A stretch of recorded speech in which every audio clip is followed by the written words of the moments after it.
Hello and welcome to Nollywood Film Club podcast. My name is Mr. C of Iroko Critic, and hi, how are you doing? Okay, so we've been getting shorter, the somewhat tighter the episodes. Hopefully, for some people, I know people complain it's too long. Yeah, I think this episode might be under 2 hours if I don't waffle too long here. But yes, this was one of those conversations, and that I think is it's kind of interesting because people feel strongly about it on here, and there was some disagreement, which always, for me anyway, makes a fun conversation. I think there's almost sort of the introduction of like a new segment in this, and it's not like we haven't been doing this in previous episodes or spaces, but I almost have a part for pushback now. It's after the bad, like, so we get obviously we do the good, we do the bad, and I try to everybody get all of that out, and then we have time to, all right, so what do we disagree with other person's this thing and anybody's perspective, and we have a civil discussion about that. I enjoy those. I hope they become a thing, and I hope they're not bad. And I hope you have as much fun listening as we did speaking about it. And I hope you enjoy listening to Nollywood Film Club discuss Jolly Roger. But welcome to Nollywood Film Club. We discuss Nollywood movies every week. We every Sunday, 6 p.m. What? Today we are speaking about. Well, have you never heard me say what? Okay. Today we're talking about Jolly Roger, the great Jolly Roger by Walt Banger, the director of A Sunday Affair. Jolly Roger sounds so rude. It's funny. I'm guessing you guys don't know what Jolly Roger is. It's not rude. Jolly Roger is actually, I think it's the skull and crossbones that pirates usually. Yeah. Current edition, yeah. Okay. But it sounds rude. It's not rude. It's only rude because you're uneducated is yeah. Sure. All right. Okay. Okay, Atas, you're here. Feel free to tell us the things you. Oh, we'll do the good, we'll do the bad, and we'll do the summary. If you want to join, request to be a speaker. If you want to comment underneath. All right. Let's start with the good. Atas, please tell us the things you enjoyed about Jolly Roger. I don't feel like you should have started with me because this is going to be so short. I liked Tony Tones in this. I thought that she delivered a more restrained performance than she has in her last few projects. And then I also liked some of the chemistry between her and Daniel. Is that his name? Daniel Etim? Yes, that's right. So that's some chemistry between them. The turtle was fun to watch. And I thought Daniel Etim gave a wider range of emotion and performance than I have seen from him in a while. I thought it was a particularly interesting skill to have, to be able to let snot drop from your nose like that. Disgusting, but impressive. Yeah, that's it. Okay, no, I actually agree. I think this Sunny Tones performance, I was a little distracted by it at the beginning, but she really grew into it for me as the performances went along, and I think I was just I was shocked by how much she was able to shade away because Tony Toons is a strong woman. She always gives strong woman vibes in her previous roles. And you don't see any of that in this. And that's really because the character really isn't that type of a woman.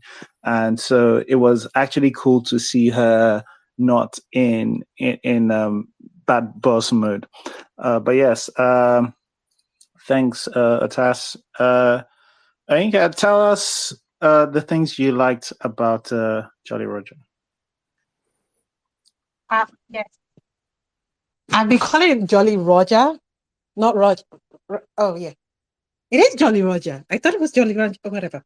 Let me just find my notes. I can prepare. So the cinematography is very good. There is directing going on this movie because I normally complain about sometimes I don't think the director is directing, it's just pointing camera. The actors act. This is a story where the strength of the story also relies heavily, the way it's written, on the performances of the actors, because it's a drama about interpersonal relationships. The actors were very good. All of them did their fantastic job. It is a different role than I've seen from Daniel. Etem Ifyong, who for the most, Anthony Ton was also good too. Tina Mba's performance was also good. But I want to call attention to the amazing performance of Uncle Toyin Oshonike. Amazing actor, really. He's the strength. He performs like the strength. Like sometimes he's just like, wow, this guy can really perform, and we've seen him always give good performances. He should be more popular than he is. Just also calling attention to Tina Mba's character as like the mother-in-law. She's an annoying mother-in-law, but she's not really like super annoying, and she's not like what's it called? She's not evil. She's not evil, and she's not like kicking out the daughter and all that stuff. She's educated, but she still believes in all those things, which is like, yeah, that's normal. Everybody, every kind of human being still has this thing. So the other thing I also want to call short is the frames and the shots were clearly thought out beforehand. The composition of the shot is very interesting, and it shows more deliberate pre-production, I didn't say post, process like storyboarding. And there was blocking too, like you're blocking for the camera. I like the way the story incorporates a reality on ground of police brutality, but I don't think this is actually talking to like the issues. It does touches on that, and I think that's a much better way of sometimes talking about. Let me not say much better, but it's a much manageable way and shows how some of these larger topics that we talk about kind of affect people. There is also in the story there is no real good people. Like by good, I mean in the story, like a story hero. I'm not saying there's no good people. I'm just saying like the story hero, the hero of the story. There is none of that. They've all done something bad, but it does not vilify them like they are beyond human. You can still connect to almost all the characters in here because there is something necessarily very human in the way that they behave. They are still characters. I go by kind of this thing where I had that characters are not people because human beings are unpredictable and they do whatever. But at least this character has a kind of more connecting to humans that it's not just they all do good. This is a virtuous character and is the virtuous hero and never does anything that crosses a moral quandary. And even if a character does cross a moral quandary, it doesn't make them like characters to be thrown away. It still deals with the humanity of it. You can still see these people to be sort of familiarity of like real people. That's really it. Did I hit my 5-minute mark? Yeah, 4 minutes. Are you good? I'm good because I was writing for 5 minutes because somebody has constrained people. That's actually, but I think that's a really good list. I completely empathize with a lot of the points on your list. Some some disagreements, but I liked the characters. I like that no character was like a saint, and not particularly no 2D character. Maybe one can say Tina Mba's character, but even her, I like at least they make her educated. Like they give her the part that she's not just some uneducated woman from the village. But yes, I agree. I don't think that's a 3D character as much as like the 2D normal characters that we see. Because if you see the look, that's another thing about this movie. It's a more visual movie than we see from Nollywood sometimes. She doesn't exactly sometimes always support her son, and she understands that her daughter-in-law is like when the daughter-in-law was like, she's like, I saw that, but she doesn't turn around and be like, how can you do this to me? She kind of understands that, okay, whatever. She's not going above, and she's not being a villain. You just see that she wants what is best, and she's doing what she thinks is the best. She's not necessarily overly harassing the character. No, you're right. Even though she's still doing the whole bring the stuff. Yeah, no, you're right. I agree. Thanks. Elizabeth, tell us some of the things you liked about Jolly Roger. I have my Hi. to say really quickly. Push back. Push back. Push back. Sorry, I'm not pushing back. Okay. Good. I just wanted to say, Jude, I enjoyed the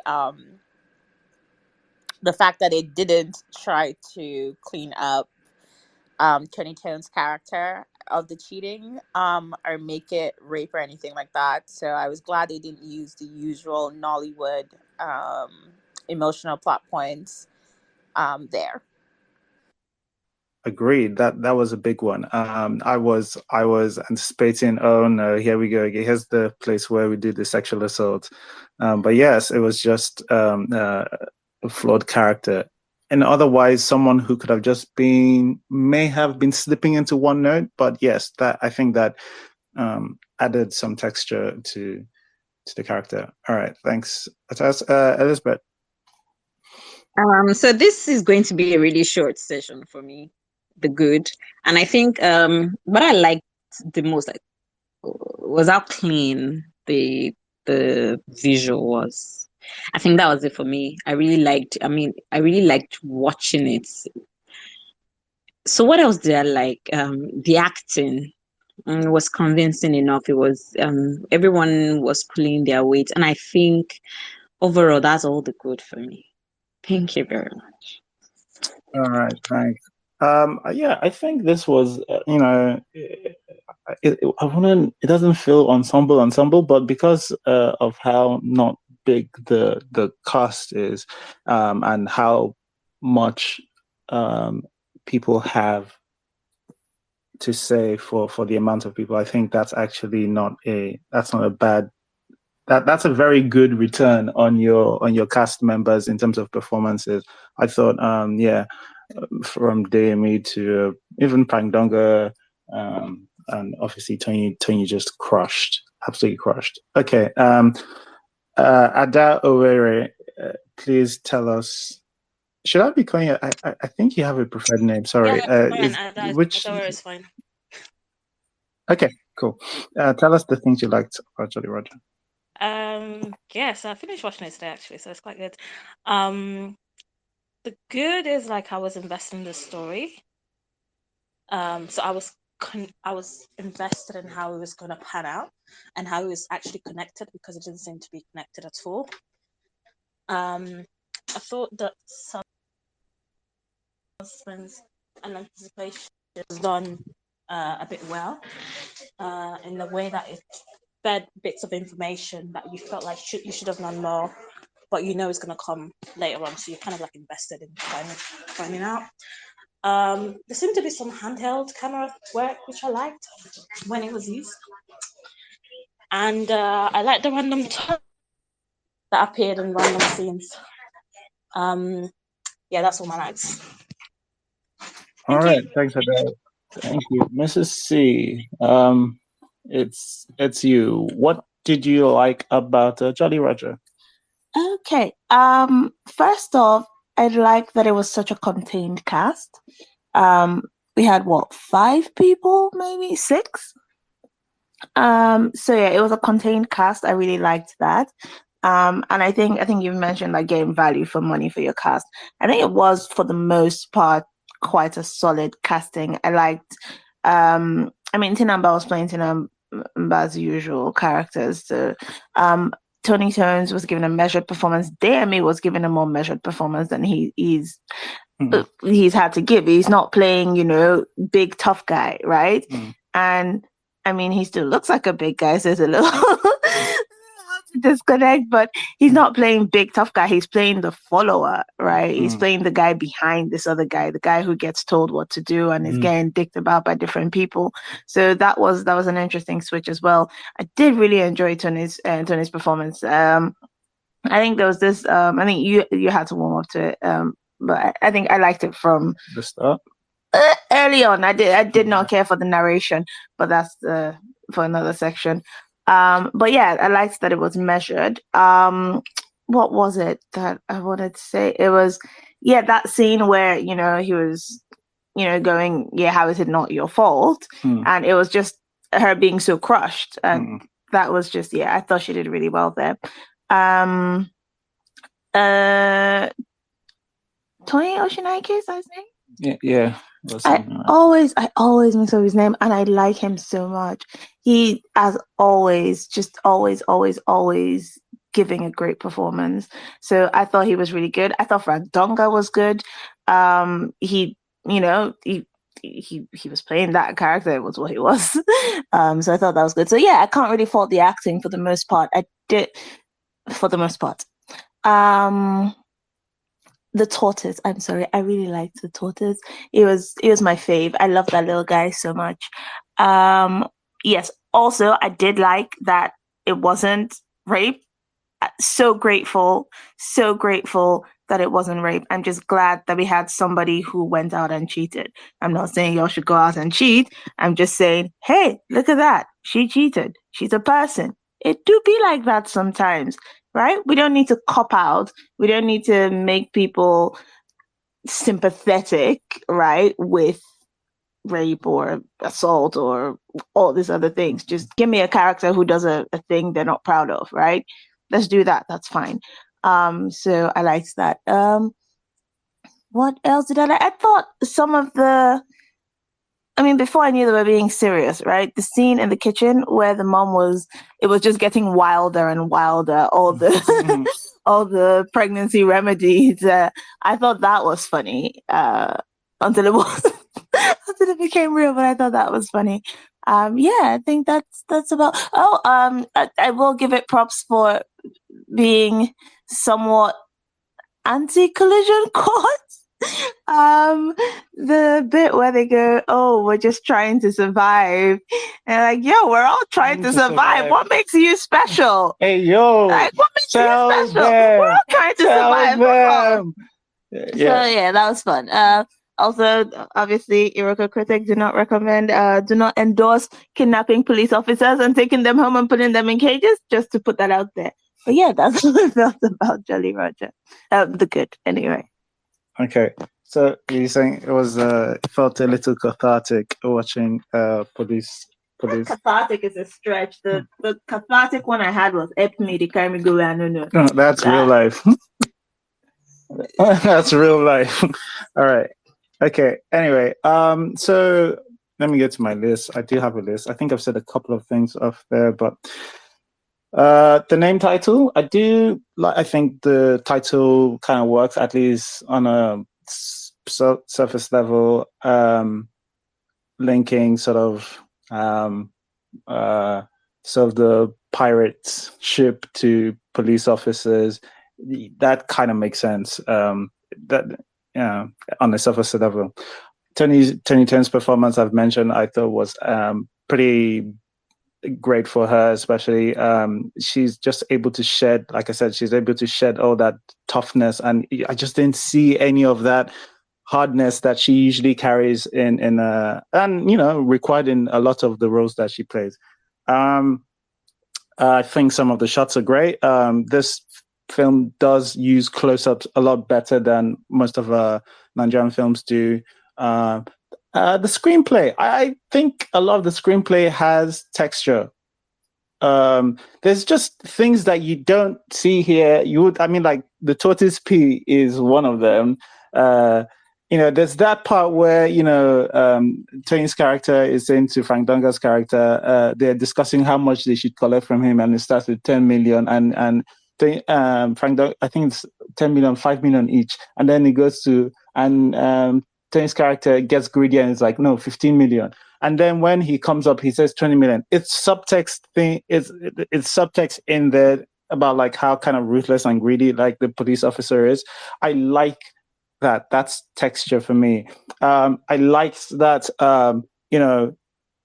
When he goes into the bathroom and he comes out with a weapon.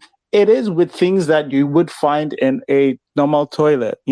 It's plasters and bandages in the bin, and I think he broke the stick off from either a toilet brush or something like that. I like. It's so long. Every time we want to write a thing, it just feels like we don't think about these little smaller things. I think there's a lot of funny parts in the script. I like Frank Dunga's "you carry stick against two guys with AK-47." The whole when Mama Tinamba's character is pretending to water the plants after she's been eavesdropping, I thought that was funny. I like the social commentary as well. Like we said, like there's this, it did some anti-collision course. Everyone's trying to survive. Like what, so what? Like what makes you different? It's funny how Daniel's character is both the guy who is part of the one who is saying we're all the same, and also yeah, everybody's he's literally giving two contradictory performances. But yes, different movies, different directors, different visions. I do like that thing about it was probably a little heavy-handed, but the social commentary about, you have a couple that can't give a child, and like the burden is on the wife. It's like, hey, like, she has all these things, nothing for the husband. It's just, hey, here's all of these weird things. Oh, you rub it on your belly, you drink a little bit of this, and a little bit of that. And it was part of her character that she kept on succumbing to all of these ridiculous things, and she was just taking it until her breaking point where he even doesn't support, Daniel's character doesn't support her. I like the containment of the film. I think it's really well contained, and I think it's well contained, and because like you only really have that small, the sitting room, that the kill room, that's Dexter's kill room, if I've ever seen a replica. And just like what they did with the small cast, I think was good. There's a lot to like about this, and if this was a few years back, I was like, yes, this is the way we should be going. I think there's a lot of things this film can do better, but yes, I like the story of this, the actual main story, the story of a man who gets revenge on police officers after one of them through, and this part is almost as important, through like callousness, not actual sheer evil, kills his wife. I like that story. That story I really like. There's a bunch of things that they sprinkled on top that we'll get into in the bad, but yes. All right. I think Cynthia just joined. I don't know if you want to say your goods, but I've just said mine. Okay. I think I like that the movie was about 1 hour 30 minutes, even though I finished watching it over 5 hours. I liked I like the kitchen white cabinet, and let me explain. I'm always someone that dislikes when there's white cabinet in the kitchen, but this movie almost convinced me that it was not a bad, or it's not a bad idea to have white kitchen cabinet. Finally, so because they went to the past a lot 6 years ago, 2 years ago, or 6 years earlier, whatever.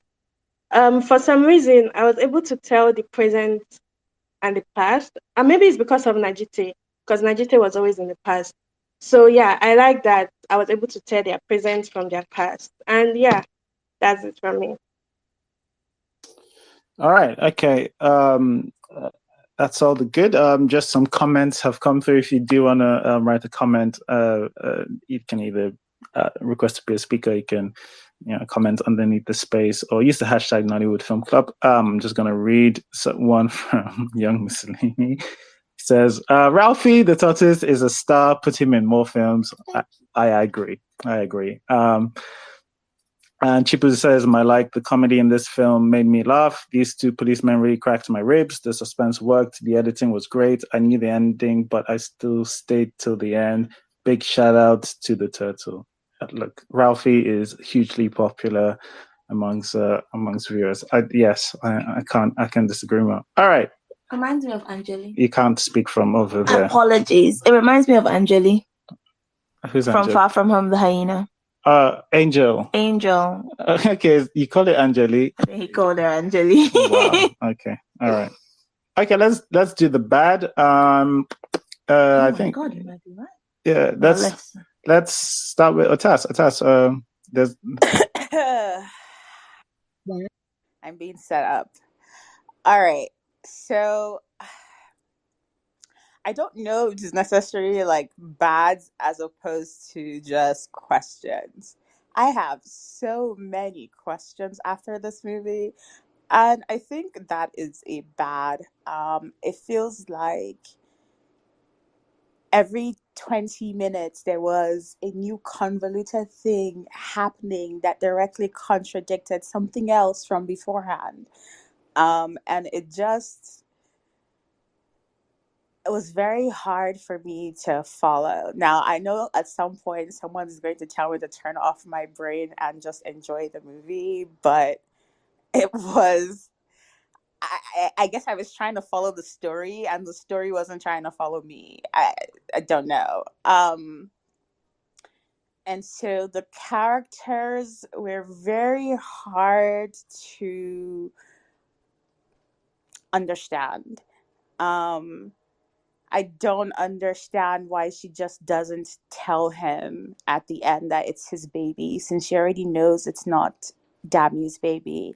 I don't understand why Dami and her are having that whole conversation about how to test the blood of the baby with the blood of the father and how it's unethical and how the patient, he can't keep things from the patient when he's the one that slept with her. Like, that whole conversation in retrospect doesn't make any sense, because what is the point of that?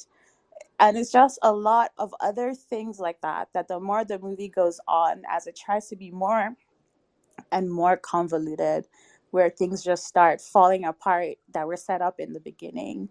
And so I really struggled with that throughout the movie, even though I thought that there were individual scenes that shone very strongly, and I liked some of the performances from the actors. The story or the plot, or I don't know what happened here. It just made it really hard to follow and hard to watch because of that. And so I'm just really confused and I have questions. And so if someone has answers, that would be great. Okay. Now I can empathize with a lot of things being contradictory, or a lot of questions being raised, especially from the side the side stories. Yeah, I know what you mean. So I understand. All right, Anka, tell me some of the stuff you did not enjoy. This is not my 5 minutes, but I can kind of answer one of Osa's question. Not that I completely agree, but I will give the answer. The reason why we may kind of excuse the doctor for not necessarily telling when he's one sleeping, because she's asking for a DNA test on a fetus. So that's a different thing than like, should I tell my own interpersonal problem, my own interpersonal thing that I did to this guy, than actually now No, going medically. they slept She was together. no, yeah. There's a different. There's a medical ethics. I'm talking about the medical ethics. She's asking for a test to be done, and she needs you need the blood of the father. So she wants to take But he's the other her husband's possibility. blood. Hold, let me finish. She wants to take her husband's blood to be able to do that DNA test on the fetus child, because you're now going to take the husband's blood and also take your something blood. You have to, in medical ethics, you cannot do that.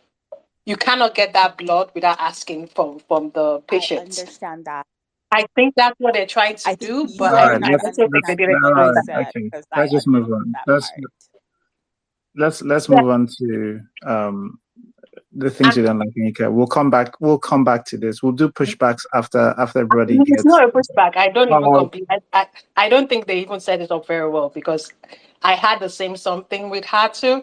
We So I don't was just have the same explaining that. thing. No, like I had the same issue, kind of issue, but I was just like, okay, maybe it's medical ethics problem. But more than that, the question becomes, if she had already seen the test result, right? Why is she telling the man it might not be your baby, but you already know that it is most likely his baby, because you didn't sleep with another man? If it's not the first, if it's not the doctor, it is going to be his. Why would you tell him this? This makes no sense. You just say you cheated. Like you just say you cheated. You don't say it might not be his baby, because you actually know it's his baby. The other convoluted plot is also the money plot. So what I think is that there were different scripts, and they were trying to, maybe not different script, but when they started writing the script, they were going in different directions, and there were things left in, and also maybe the law for Nigerians to have a twist ending that makes absolutely no sense. Um, the money thing also makes no sense. Does he have the money? So are you a corrupt politician or a corrupt person who steals money? Because they also mentioned he's a banker. Like, I don't get what's going on here. If this is supposed to stand, I don't. This is why I don't think it's a critique on the police, because then you are also kind of part of the system. These police are kind of on the lower end. They are the ones that stay on the end, but you get to take the big money. So I'm sorry, but this is a system that you seem to be even on the higher ladder of, and then you got the bad something. I don't get it. With that money, it's not a very good if somebody was to take it as a critique of like police something, then we have to point to him as being an active participator in the system. Not a first participator in the system like all of us are, but a more active participator in the system. Um, that's just a little bit weird. Also, Photoshop. People know how to do Photoshop nowadays. The picture with Tope de Dela, why is he in the back behind? What is that supposed to be indicated? I mean, like, they say it's a picture with him and his friends, but we can clearly see he's behind. So it's photobombing. How is this supposed to be important? I don't get it. Now that's another issue. I can clearly see this guy went to directing school. Sometimes the shots and the something is more screaming, see my techniques, than necessarily maybe it serves the story. Like sometimes the reason why some of those techniques also is for directors to show off, but also I think it's a better thing when those techniques actually matter to a sort of team. Like if you watch, what's it called? That movie from the 2000s, Love. It's a Taiwanese movie. Something about love. Well, yeah, like those techniques, it's beautifully shot, but there is a theme to it, and it's not just like see my techniques. So it's not necessarily bad. I'm just thinking that could be an improvement rather than you just doing your techniques. Um, those are some of the issues I have with the movie. I even have issue with the blood test something because I don't think they indeed set that up very well. Um, that's kind of it. Also, some of the dialogue sounds more like an written essay. The way we talk is different from the way we like write an essay or a critical essay or something. But that can be an issue of all movies. But it sounds like the way people would not necessarily talk in that situation. So the story is good, but the plot wise, the plotting of the story of the things and the action can be a little bit more improved. All right, thanks, Ayanka. I think it's Elizabeth. Right. Hi, so my bad is actually a lot with Jolly Roger. So when I started watching it, I was like, okay, let me see if this is collision, whatever collision that thing that Bab did was. Anyway. Collision course. Oh yeah, whatever. But first, I didn't say it as part of the good because I don't want to. It's not good, but I'm just happy that this is a direction away from whatever it is that Bolanle Austin Peters was trying to do with collision cars, but whatever. So when I started watching this, first scene, second scene, and then they went, and the next thing I heard is a big boy, get money or something like that, and then they followed him to his house. This was already getting suspicious. Like, okay, so what's going to happen? And then the next thing, bam wham, they were fainted, blah blah blah, and then they went to the past. And then this girl, Najita is talking about a madman. Look, guys, this is the most pretentious thing that I've watched in a long time. See, when she entered that madman monologue, I'm like, get out of here. Get out. In fact, it was at this moment that I knew that this movie was going to be shit. It was at this moment. This movie would have been a very good Yoruba movie. And I'm serious because all the twists, all the turns, this is Yoruba movie landmark. This is their MO. This is part of what makes Yoruba movie. But it would have been a fantastic Yoruba movie because one, they would not have put all those pretentious stuff, and so you can follow through. This kind of movie I would have called my like, whoa, Walata did madness, so do baje. But that's it. But I'm watching this. This movie is trying to be something, and it's just failing at it because this movie does something with all the twists, and it's because it wants to be better. Every single reveal, I don't know how to put this, because your movie is trying to be something that it isn't, because when you're writing, it's trying to be pretentious, you're going to leave a lot of holes. Maybe not holes, but it's going to be convoluted at some point because you're giving your characters speech, social commentary here and there. First social, that madman social commentary, then I don't even know what that was. And then when they were then the old mother-in-law drink, and again, why do we have that trope in there to just throw a wicked mother-in-law in there, like through the entire kitchen sink into the bag, just collect when she was talking about that, and then they entered Y chromosome X. I rolled my eyes. Oh god, I'm like, nigga, you're not trying to do this with your movie, are you? Which they are trying to do, but it didn't work for me because when you want your movie to do something, you don't pack the entire room into it. What do you want? What is the theme? How are you going to get there? Have a proper plot line. But because you have so many things that you want your movie to talk about, you forgot that there should be actual cohesion. So I don't even mind that they were going to the past. But the problem is every single audience review was trying to top the last one. You're trying to give us one big again after another big again, another. And because of this, and that is why Asas is saying that she does not get some things, and I didn't get them either because I was just watching. In fact, by the 15 minutes mark, I was like, one day we'll get to our destination, right? Because at this point, I still don't know what's happening. And then at the end, I asked myself, this movie, how do I? One, I was grateful it ended. Two, I rolled my eyes so bad because the motivation at the end of the day, I'm looking at all the motivation, especially our main guy.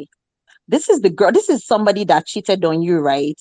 She dropped the bomb and said, "This may not be your child."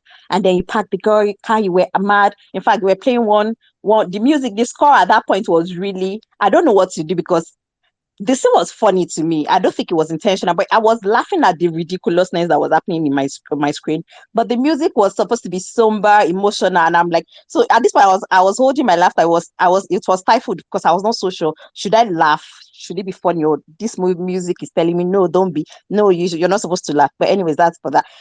But because so many things were happening that did not make sense, and then she says.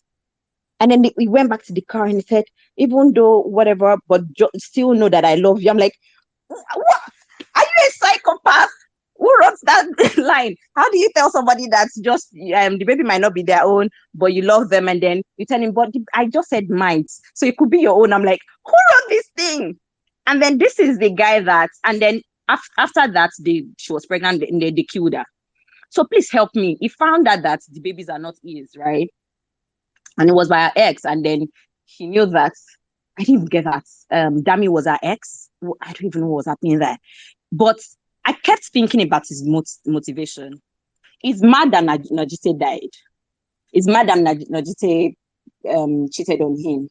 And so he's going to kill the entire world, everybody that is involved. And then look, see, I finished watching this movie and I tried to follow it in my head again. Like, what was the director, story writer, whoever, what was going through their head when they were plotting the plot lines? Please, I'll be done.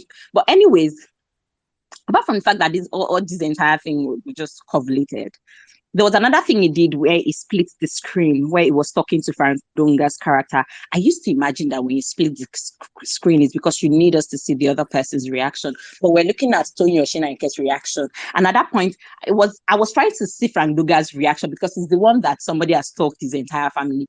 And instead, I was seeing Tony Oshinanke's, and I'm like, why did you do this? What's the point of this particular scene? Somebody else might like it. I wasn't looking for Tony Oshinanke's reaction because this is me watching. This is my own experience. I wanted to see what was on Frank Dunga's face. This man that his entire life have been stalked, right? But I'm looking at Tony Oshinanke. That's another thing that ticked me. The music just did not work for me. I get it because when you're scoring a movie, you want to draw out some form of, you want to elevate that entire scene to draw out some form of emotion. But it wasn't working for me because I was laughing. So every time I laughed and this somber music is on, I'm like, get out of here. I did not like watching Jolly Roger. Let me just tell you guys that. So many things was in my head. The friend that wore mask wanted to kill for his friend. Sorry, please, just quickly. I just want to understand why you put plastic all over the house. Did you not know it was going to do some form of butchering or killing somebody? What was the point? Anyways, I'm out. Thank you very much. No, thanks, Elizabeth. I hear you. The plastic all over the house, put it all over. You have to assume something is going down. You have to at least assume something's going down. As my G, hey. I don't think this movie is quite bad. I think as you, but I hear you. I think it is Ada over. Please tell us some things you didn't quite like about Jolly Roger. Can you get back to me? Sorry, I'm on the time. Okay, sure. I think it is Cynthia. Okay, so well, I didn't like this movie. I don't know, but I thought everyone was either bad or okay at their role. But Daniel Etim Efyong as Brome was so terrible for me. I just felt he's only good at playing an hopeless romantic guy. Well, another thing about this movie was I wasn't convinced he loved his wife to that extent that everything happened, or he did everything he did in this movie. I know they had a lot of recorded video of them kissing, but I don't know. I wasn't convinced that he loved his wife that much to go this far. I I know you people like the turtle, okay? But I had a problem with the way they glossed over, or should I say represent traditional medicinal herb in this movie. It felt like it felt like a bit of mockery. Okay, I know in Asian culture they adapt modern medicine, but when they are showing their traditional herbs, they don't like oversay stupid things. Like the whole turtle peeing was really stupid. And it's something that in all my life, staying close to DBS, I've never heard anything about turtle peeing. The least you do with a tortoise, not even a turtle, is to stand on it. This movie introduced things that left me wondering why I should care. Like Elizabeth said, the madman story. And if she had just said the story and she left it, okay. But they even did graphics. They even did graphics. Like it was so important for me to like care about this, but I don't know what it was all about. It felt like, oh, look at me, I can do graphic. Um, the Duke dog, I felt like we didn't even see anything to show he cared about his dog. So all the I killed your dog, I cooked your dog for you people to eat. I don't know what he was supposed to do. It was really none of my business. I dislike the sound. I dislike when they played a lot of back scenes or scenes that they have showed us. I honestly dislike when the Frandoga's character repeated the whole stick with AK-47. I felt it didn't give the sarcastic tone because I've heard it before and I just felt it didn't fit. What did I dislike? A lot of things. Like even the 6 years ago, I was trying to get into Najite and Brome's conversation and the madman story or whatever. But I just hated how they kept cutting it to show me them holding their hands. Like just let them finish their conversation and show me them walking out and holding their hands. Anyways, I felt like so many things happened in this movie that could have stopped his existence. For example, we had this review when they showed us that the policemen knew that this guy was close to CSP Ukoli. I mean, if you are close to a CSP, no policeman that know you're close to CSP will stop and search you or try to harass you. Then even the policemen, you expect that people that have access to foreign currencies, like in the video they played, will not be in the position of stop and search because they got to have access to those kind of things. I mean, they would have probably run away from the country or do something. What else again did this movie do? What else? What else? Oh yeah, even the narration of when you are dead, your brain is still alive, or your brain is still living for 15 minutes. The father is dead and his brain is living. How he's narrating or how we're getting the story for him also does not make sense. So, like, there were so many things in this movie that would have stopped his existence, but they still went on. Then the dumbest character conversation with getting the blood of her husband was very unnecessary, especially because Dami used this blood. So why are you taking me through this whole medical ethics, blah blah blah blah blah blah blah blah blah blah blah blah blah that I don't care about, or that I care about because I mean I'm in biomed, but like that had no significance. Um, they also, yeah, they really wasted my time. By the way, I also dislike all the blood they showed in this movie. It felt like they were just like dropping Zobo out of their mouth. What else again? Finally, Najite knowing who the father was and was giving so much attitude and the whole, oh, she was trying to protect the marriage. I mean, threw everyone away. I really, really dislike this movie. I felt so many things would have stopped its existence. I don't know why it's on Netflix. And yeah, that's it for me. All right. There we go. It's before Valentine's. It's obviously what we deserve. Anyway, no, but just a couple of things. I think Dead People doing voiceover, that's a well-established thing in filmmaking. He did it in Collision Course. He did it in Collision Course. Yeah. I thought Collision Course. It's done in American Beauty and a bunch of other movies. Like the Dead People do. Yeah, Mr. C. I'm just adding it to my third point, okay, of why the movie should not exist. Do not come back. Well, Oh yeah, continue. No, I have to. I have. This is this whole point we discussed. Maybe I'm just saying, just in case somebody thinks it's something that gets done. It's not particularly abnormal, and um, the I think that Tony Turns thing with the book. I agree that doesn't work in this at all. It doesn't tie in. But I do think the graphics are done because I think that was a something that was done in post, like after the thought. If you listen to it, that sounds like a very different Tony Turns. Um, uh, Maybe this was like 8 months after the film has been shot and made, and she doesn't even feel like in character. And our voiceovers are generally always bad, to be honest. But yeah, that one was especially so. Like they used the graphics to cover that there's no video of her shooting this. It's just a cheap way of doing it. Even the way it was cut in, yeah, I could just tell that they didn't think about that specific narration that she said at the time of shooting. Anyway, I think I don't know if Adore is back. Oh, off the train. If not, we'll go to Yemisi.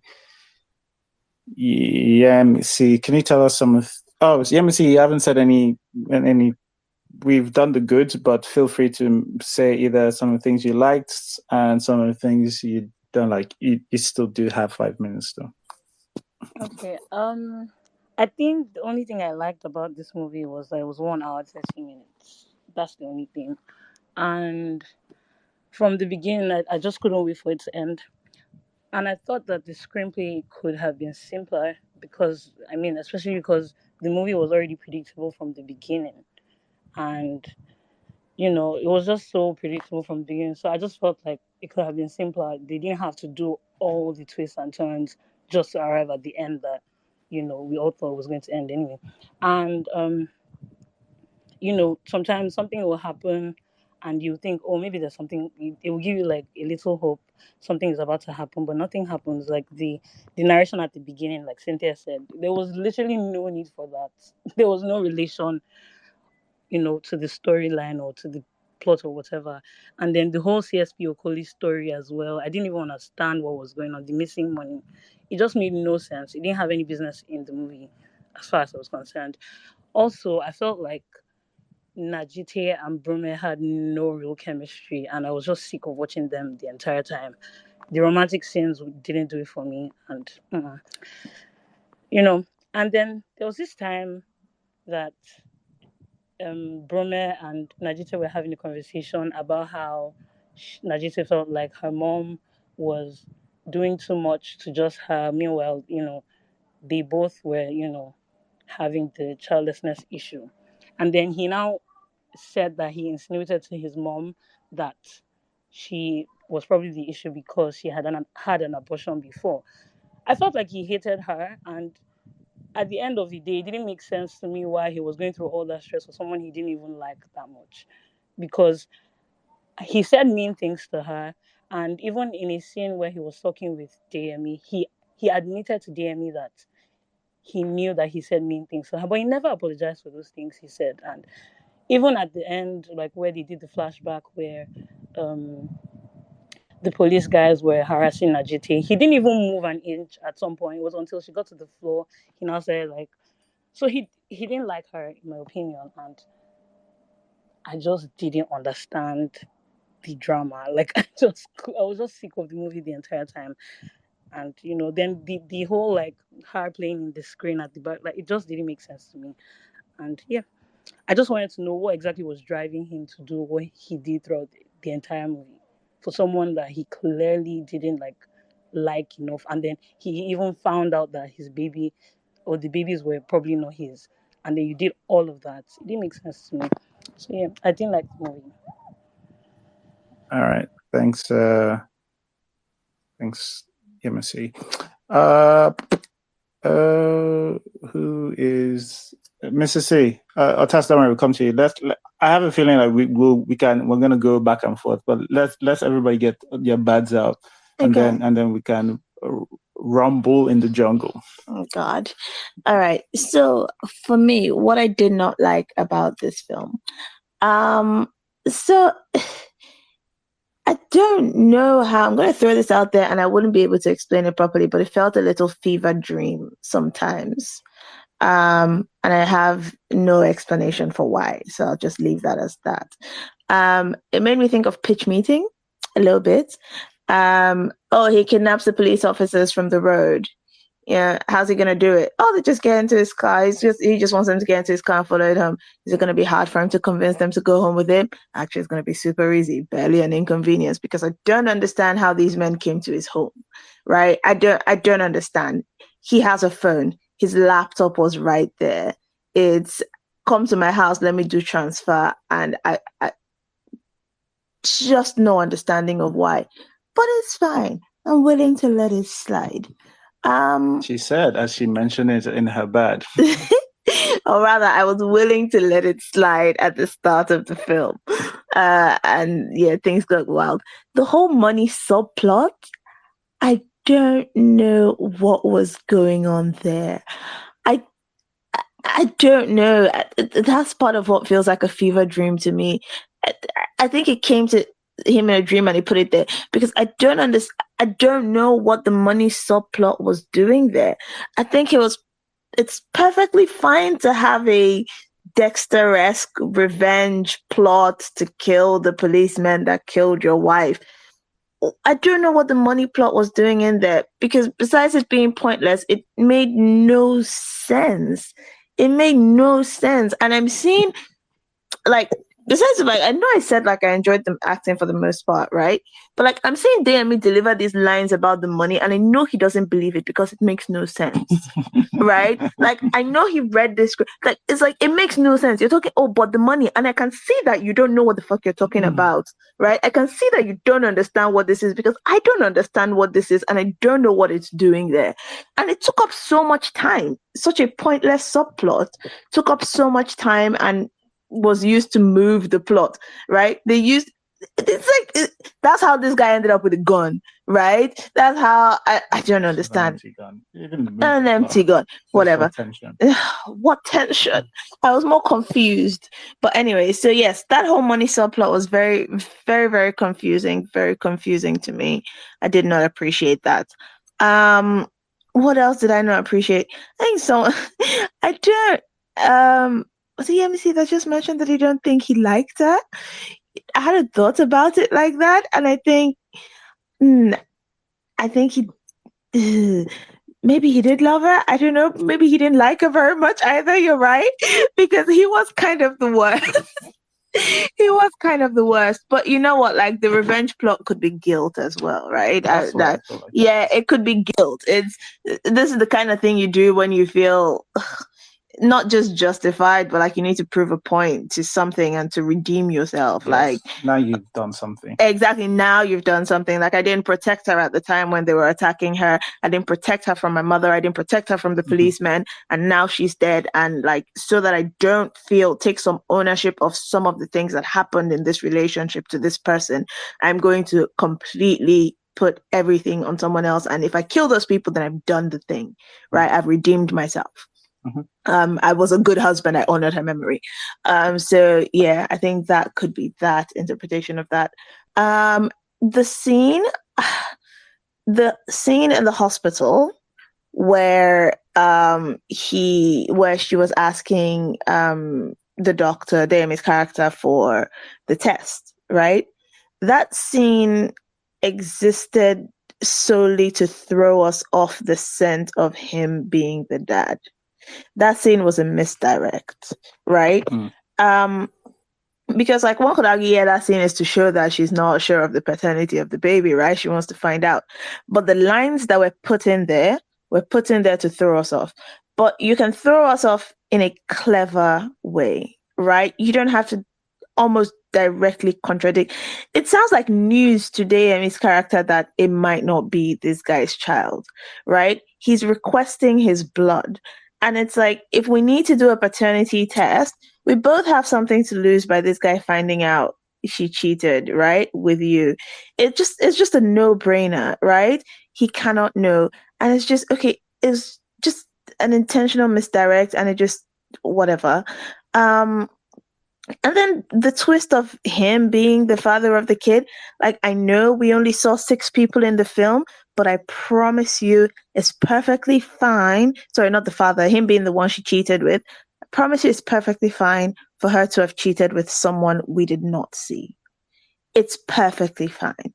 It would have been all right. It wouldn't have been crazy, I promise. You don't have to beat something into fitting. I have to beat things into fit. Oh God, I don't have words. They shall want to make something happen. They're trying to make fetch happen, and they're trying to beat fetch into happening, and fetch won't happen. Yeah, and also, yeah, the voiceover sucked. And his last speech, I'm sorry, his last speech was kind of funny. And when he's talking about the madman, and we're trying to link back to the madman at the beginning, right? It's like there's a madman and nobody does anything until the madman does it. I'm like, I don't understand. Like, the link was just tenuous at best, and you're the madman. You're cleaning up. You killed 2 policemen. Like, if he'd been dextering and going on a rampage, right? And he finally came upon the guys who killed his wife, and he decides to end his loop there, maybe I'd buy it as him being the madman taking out the trash. Sorry, have I overrun? Yes. Oh, okay. Apologies. Yeah, those are some of the things I didn't like about Jolly Roger. All right. Okay. Thanks, Mrs. C. I'm just going to read some comments before we go back to Adele. I see hands up. We'll get to you guys. All right. So Damien says, I think most of the twists are intentional, but it didn't take away the beauty of the story. I think some people's problem is that the twist spoil it for them, but like for some people it doesn't. Bother. All right. Paraventure says, the cage, was that a chicken cage or the one road sellers used to store their wares? It was Angel's cage. Yeah, Angel's cage. All right. Mr. Critic says, send your best in hating. That's a based comment. Adeyemi says, this film isn't bad at all. Give them some credit. Well, this is Nollywood Film Club. Everybody will talk their own.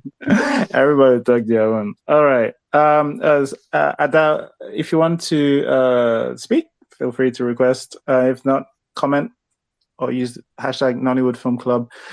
Ada, please tell us some of the things you didn't particularly like. Hi. So I am off the train, but I am at a station, so apologies if you hear any noises in the background. So first thing I wanted to say is thank you for mentioning Madman, because I completely forgot what that was when he was mentioning it. I was like, what is he talking about? And then now that you guys mention it, now I've realized what it was in relation to. But that thing was completely like irrelevant, or it didn't have any impact on me, that I genuinely forgot about it completely. The transitions between scenes, I think, were a bit not good. There's a lot of voiceovers. Literally like 10 seconds in the previous scenes, they were already doing the voiceovers for the next scene, which was too long. The transitions, I didn't think it was that good. There was a scene where they were just doing a drone shot or something, and they were just, again, doing the voiceovers or whatever. But it was, again, for like 10, 20 seconds, just the drone shot while they were talking. It was a bit, I didn't like that. And sometimes, again, the voiceovers, I feel like I'm mentioning it all the time, but they sounded like they were meant to be from like a memory or something, but it was actually them being someone that's off screen speaking. So I didn't think that was done particularly well. I don't know why he was wearing that weird mask. Like, if you didn't want them to see their faces, you can... I'm sure the lens he would have gone through to find that would have been so huge. I'm not sure why he was wearing that. He could have literally just put a stocking or something on his face. So I didn't understand if that was part of the plot, if that was something that they were looking into as a torture device for the people. I don't know. It was a weird choice. I didn't actually particularly like the acting from Daniel. I don't think he was bad, but but it wasn't convincing. I think the other characters were much more convincing in the roles, in their pain, in their whatever emotion, in their fear, whatever emotion they were fearing, more than Daniel was. So when he was, reminiscing about his wife in pain, crying, shouting at them, it was not convincing to me at all. It wasn't bad acting, but it was just not convincing. The bruises, don't think that they were that good. I like others, did not understand the money plot. Was it involved? Was it not? What's the significance? Why did they put it in there? Why? I don't know. The liver was already cooked when he brought it. I don't know why they then cooked it again. So yeah, that was a weird one. Again, did not understand like others the blood test scene plot. Because they wanted to be a bit, causing a bit confusion or whatever.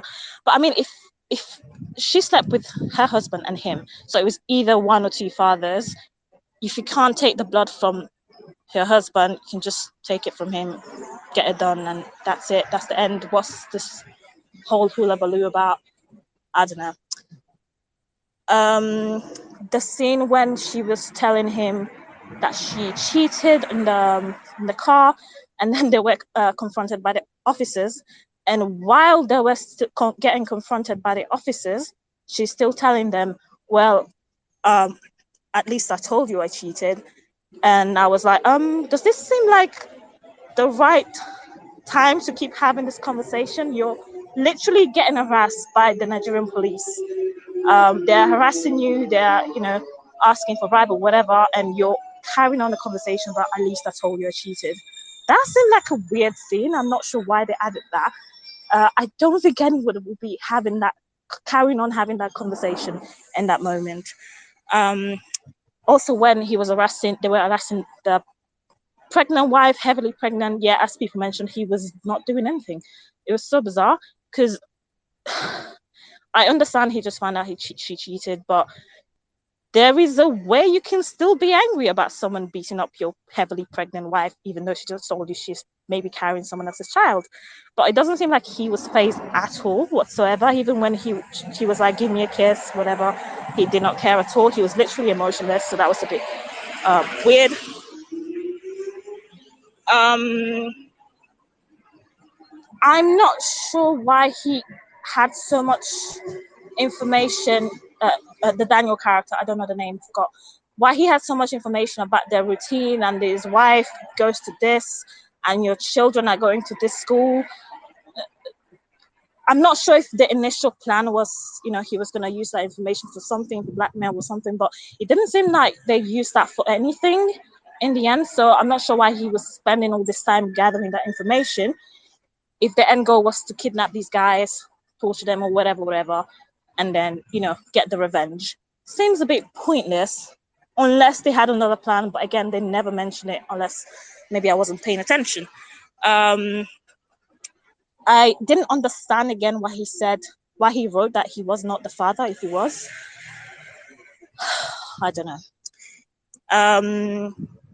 And finally, no, I have 2 points. I did not like, I appreciate the commitment to the role, but I did not like the snot. When he was crying towards the end, I found it gross. I appreciate that, he wanted to be committed and, he was going through it, but yeah, I did not like it at all. And yet finally, I'm not sure why they built this so they had a parallel storyline about him and his wife, which is fair enough.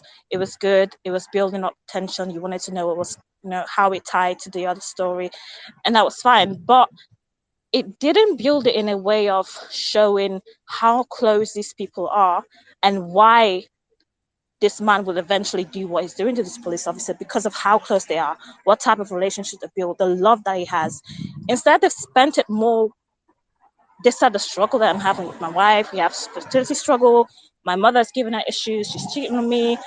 And then I'm going to revenge her death. I mean, that's a choice. Fair enough. But it seems that it would have been a better choice to be building up on the strength of their relationship, how much he loves her, because then that would tie in more to why he avenged her to this manner.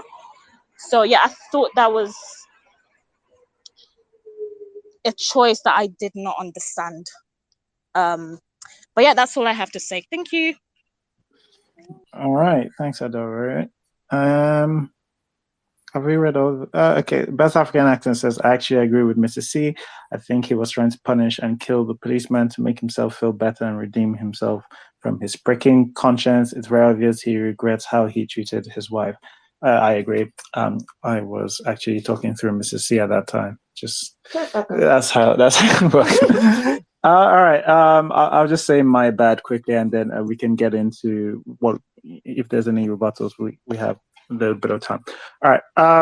So the bad for me, the look, I didn't care. I think it's intentional. I think this is just Waltbanger style. This blue tint he has, I think it's very ugly. I don't like the way it looks, especially when you go indoors as well. I don't think things were lit very well or exposed very well. Maybe a combination of both of them. People have mentioned the snot a couple of times. I don't think that's real snot. I say this because it was used so many times in the film. I just imagine that somebody found some effect and went ham with it. Because I think even more than one, it happens with more than one person as well. I think they overdid it. I think just once would have been fine. I think I mentioned this in the last film. This happens in this film as well. Lights are still flickering sometimes in some shots, and that's because the films are being shot at the incorrect shutter speed. I guess that's a technical thing, but like that seems like we could do better than that. I don't like any of the shots looking up Daniel's nose. I don't think that's ever necessary. That was a dark place. Chemistry with her and Daniel could have been chemistry with Tony Turns and Daniel could have been better. The plans, the plans are wonky. Like all the plans, like both the plan to get the police people here, and these are things. The one for the main film, like getting the police people here, I'm not too bothered by that. I'm just taking as the police people were greedy enough, and this was what they were going to be. They were going to go all the way because of their greed or whatever. But like everything else that spawns from it, like people have said, the money, what's going on with the money thing, and what's going on with even the pregnancy, the way that sort of ties in. All these, literally everything outside of the revenge story for a policeman that kicked her, that killed his wife. Essentially, everything outside that is just you can throw that away, throw that in the bin. Sound, obviously not great. There's I think Elizabeth mentioned this. There's a scene shot between Mama and Najite, and it's a funny scene, but the sound and also the color grading and lighting makes it seem very moody and serious. When I'm pretty sure that's supposed to be a funny scene. It's crazy that I was shot like the way it was. I don't like the way some of the shots are set up. There's still other, like, he does use some nice close-ups to get in to mix it in with the rest of the film. Sometimes when Dinah and his friends are arguing and it's just this wide shot, I feel like it's supposed to be much more intense and more personal, but like we're just looking at it from so far away. The kill room's lighting changes from teal to blue to teal again. I don't know. Yeah. I guess people have talked about the voiceover. The voiceover was very bad. I don't think we've ever done a good voiceover. But yeah, I think that's more or less my issues. My issues were all of the subplots. but like I think I do relate with some of me relates with Adeyemi, and because that main story was still kind of strong for me, and there's actually quite a lot of good writing. Well, in comparison to what Nollywood is used to, this is done this a lot better than a lot of the films we're used to, like used and seen. If that's like, you have to accept my premise that the revenge story is the main cuckoo.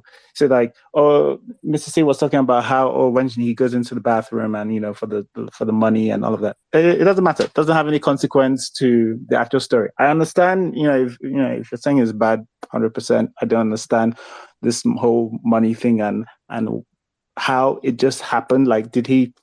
I don't know, because like he says he has the money as well. Oh God, let's not get into it. Let's not get into it. It just doesn't. It doesn't make sense. It doesn't make sense at all. But yeah, kind of ugly is the big one for me. But otherwise, all right. People who have extra or pushback to say let's go. Otas, starting with you. Okay, so if the kidnapping is the main story, then I have even more questions, Mr. C, and I hope you can answer them. Because what the hell does he spend 6 months planning?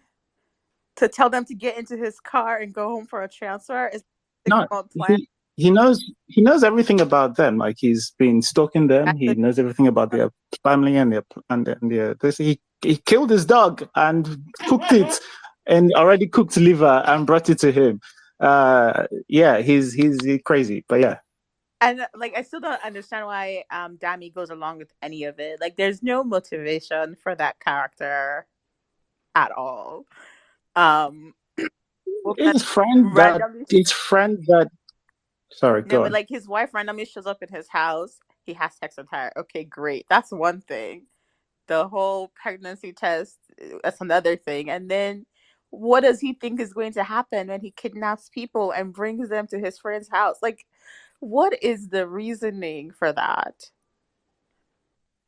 I don't, to be fair, and that's part of one of my issues, is like the plans weren't very well done. All of the plans in terms of how they built them up, but it's not like I can't see how maybe they and me didn't think it was going to be this bad, or I can see somebody writing something where Damien expected to be this bad. Maybe he told him something else, or it was just going to be this, but like, they don't establish it. I get but why. Like, what is the least terrible thing you could think of for someone to convince you to get kidnapped to police officers to your actual? I think to what shame them? Like, he said the thing where like, they're supposed to get a confession from them, like threaten them into confessing what they did. Yeah, it's like, fuck a confession. Yeah, but I also think they didn't want to cast more than 6 people. It might be a budget, budget thing. Like, they had to pull double time as the doctor and the accomplice. Only him doctor, only him friend, only him ex, then accomplice. Something I do have to add is like, Waltbanger, he is credited as an additional writer for this film, and I don't know anything that happened with this, but this does feel like a script that was meddled with, and things where we're all talking about some things that don't say. And I see, again, for me, there's a straight through story here that I think works really well, and all of these. I don't know whether that's what Banger's for with his additional writing thing, but I don't know. But like, it feels like that could be potentially an issue. All right. Anika, did you want to say other things? Yeah, so I remember the movie In the Mood for Love. That's what I remember.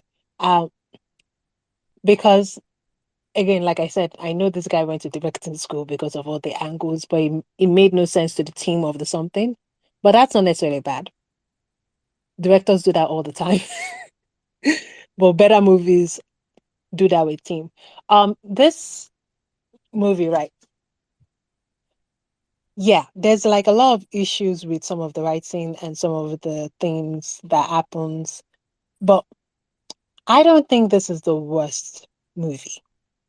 Like, I think it is what's it called? Serviceable movie.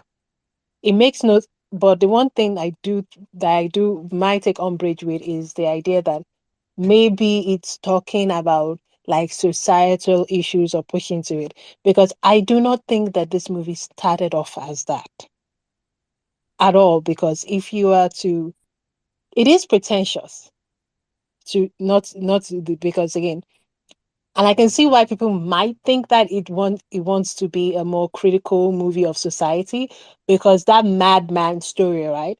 It's a story that is not necessarily an interpersonal drama story, right? The madman cleans up the place. The people who cannot make money from the deaths that happen, um, then do something to get the madman kicked out by the people. And it doesn't work as a team for this movie because there's only 6 people in this movie. This movie is not the type of like, there are interpersonal movies that can be interpersonal, actually talk about something bigger, but they don't only focus on 6 people. They connect to something outside of the main story. And this movie, it's very, very insular. It doesn't necessarily try to connect to something outside of the movie. And the story of the madman, it's about a societal issue.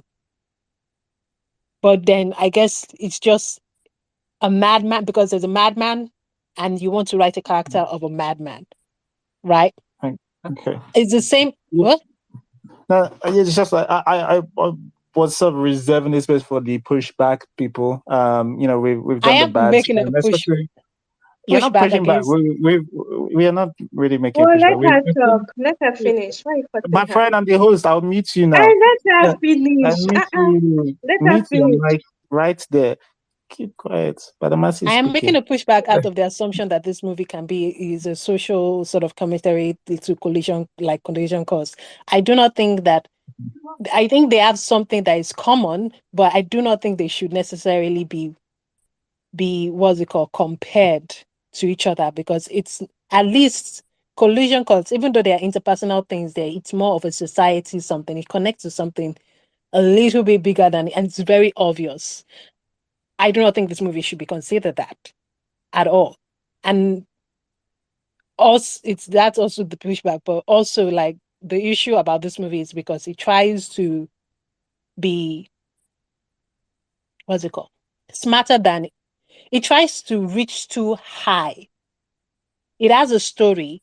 It goes for the things that like very smart that it thinks can. It's the same issue that people are. There's something in common with it, with the story within a madman, and then the story that I picked a madman. Just because there are 2 madmen in a that the teams interact. Also, just because you do a lot of fancy camera work does not mean it interacts with the team with what you're going on. So that's kind of what I'm saying. There are many things in this world have a lot of commonality. It's the world. There's always going to be commonalities with something. But it's the specificity that makes you maybe want to make comparisons or similarities to it. And I do not think that this movie does that.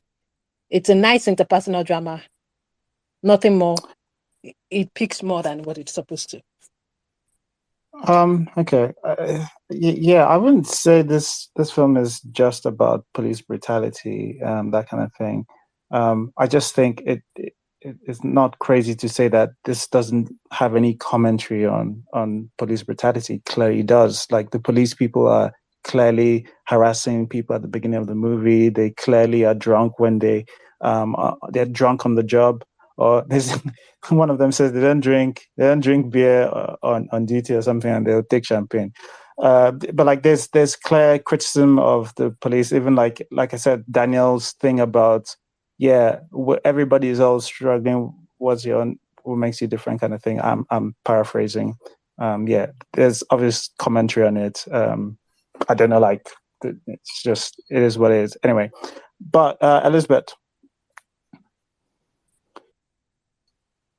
Elizabeth, you have your hands up. Did you have anything you wanted to add on? Yes, I wanted to talk about the okay.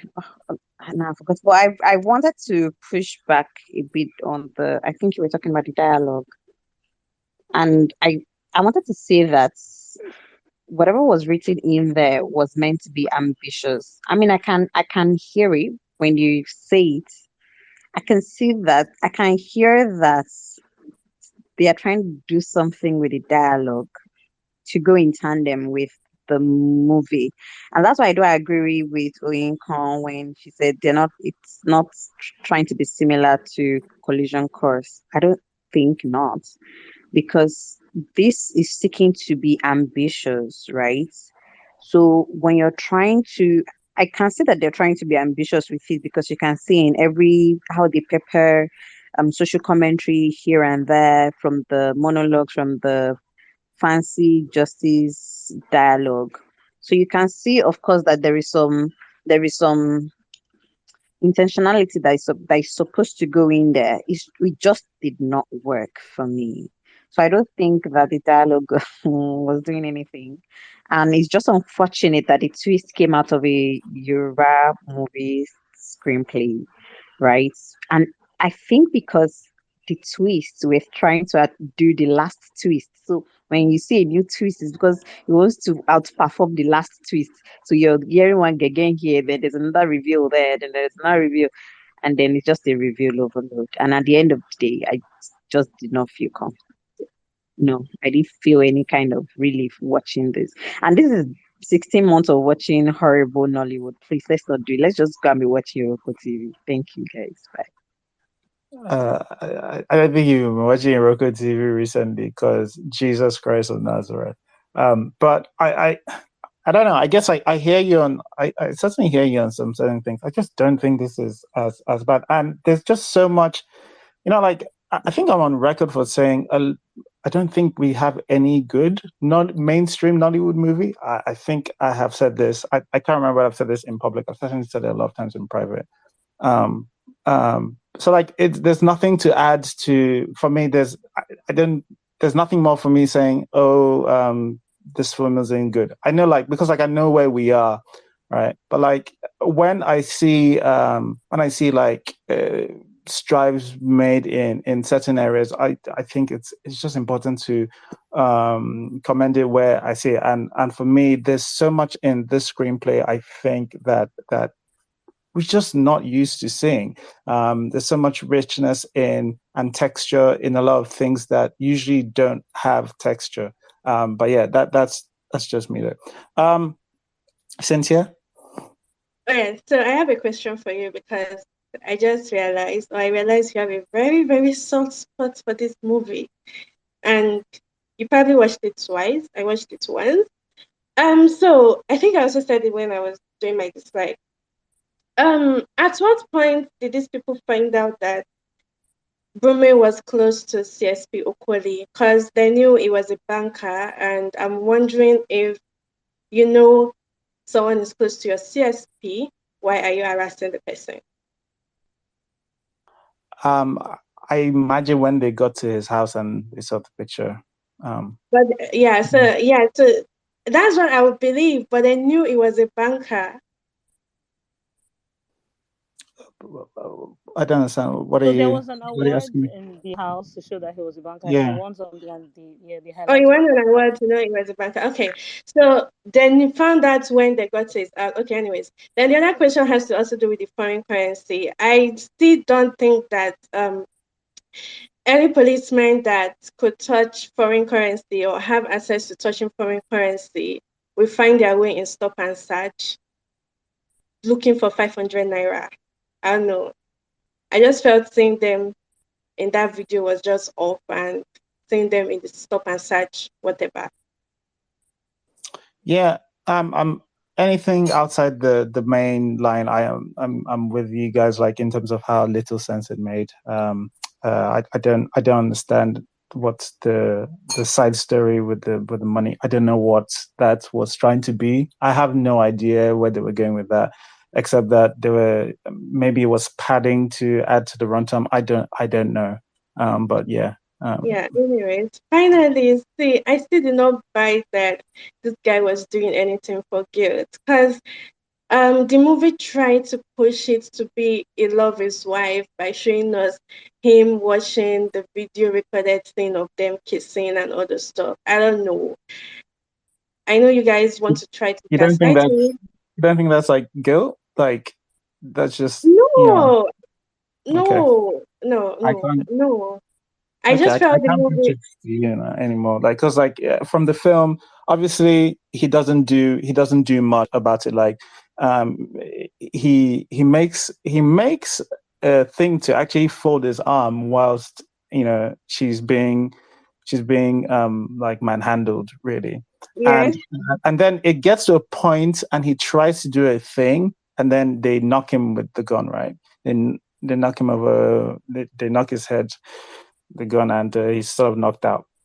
Or I can't remember, he's knocked out or he's just on the floor. And where Tony Turns gets killed.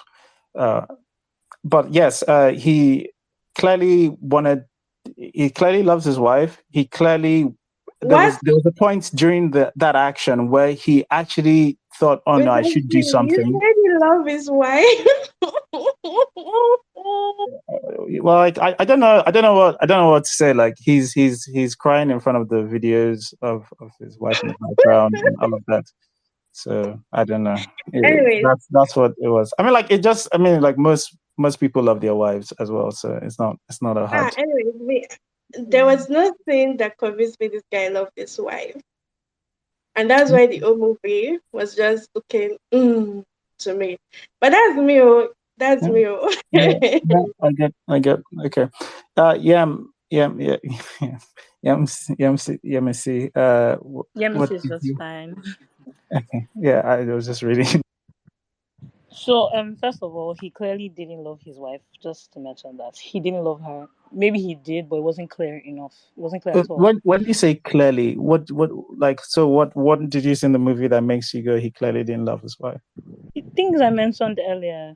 He insinuated to his mother that she was the problem when they had gone for a test and the results showed that they both were clear.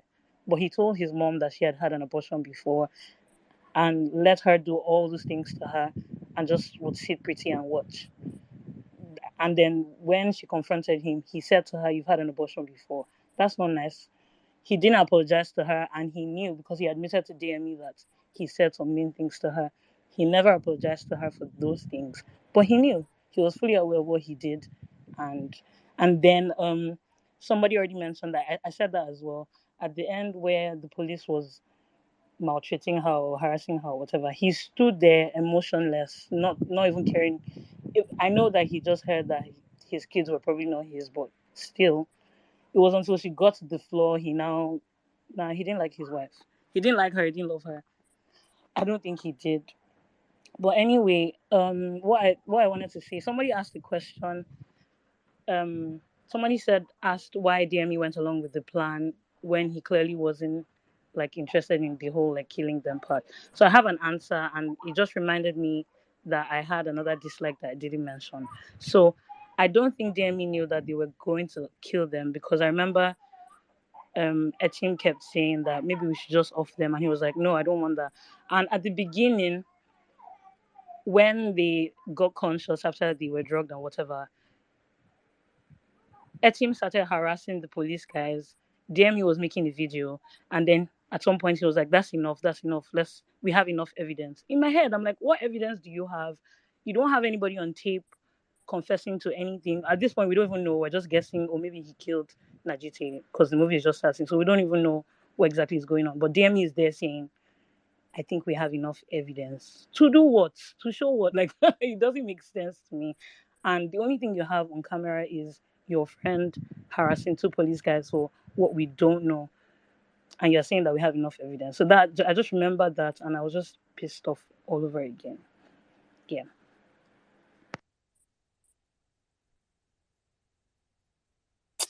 All right. No, thanks.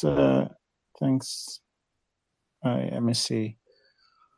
Just gonna read a couple of comments. Actually, just the one. Young Mussolini says the film felt like a short film script that was padded with so many subplots to push the running time into a feature film. Yeah, I mean, like again, like I don't like to play sort of God and read minds, and because I wasn't there, but because of the way, because of the additional writer part of this, and also I've seen Waltbanger's previous, or is it Waltbanger or Walterbanger? I don't know. I've seen the director's previous films. He loves his plot twists. He loves them so much. So I don't, but that saying, it's not like I don't know what parts he added and stuff. But if I was a betting man, I would bet that a lot of the issues I have, I think, have come from those additional materials, because they're just like the way a lot of, again, the textures of things that work make sense. I don't think that that person writes some of the really weird, bad subplots or develops it the way it gets developed. Because again, like for me, that main story through, I think that works fine.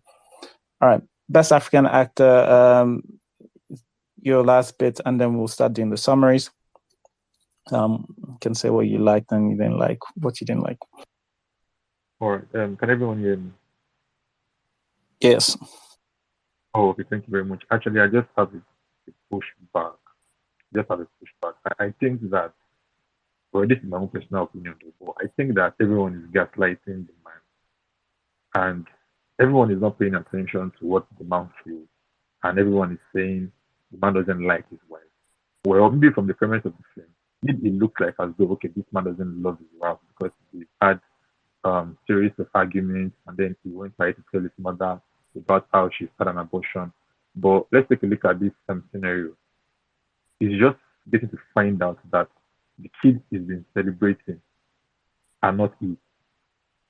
And to add salt to injury, the wife cheated unapologetically with a friend, someone that he knows very well.